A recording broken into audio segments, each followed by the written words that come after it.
Abin da ya bambanta sosai game da yadda Yesu ya koya wa mabiyansa su rayu shine cewa ba kawai ya ba mu jerin ka'idodin da za mu bi ba.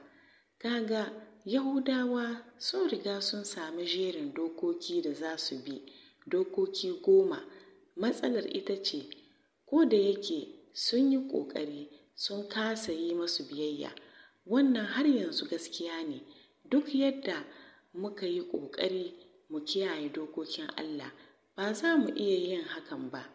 Duk yadda muke son aikata alheri, muna yin ƙarya da zamba da sata da sha'awa da sauransu.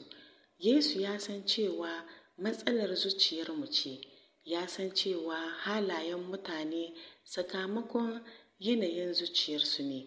Don haka idan zukatanmu ba su yi daidai ba, ba za mu taɓa iya yin biyayya ga ka'idodin kuma mu kasance masu gaskiya da Allah da gaske. Fiye da haka, misalin Allah na adalci ya fi girma fiye da gujewa munanan tabi'a. Allah yana tsammanin tunaninmu, kuzarinmu da halayenmu duk dole ne su kasance masu tsafta. Misalin adalci na Allah ba shi yiwuwa a gare mu. Abin farin ciki, Yesu ba ya buƙatar kamala. A maimakon haka ya yi jin ƙai. Yesu ya yi rayuwa kamiltacce kuma ya sadaukar da kansa domin mu zama masu adalci tare da Allah.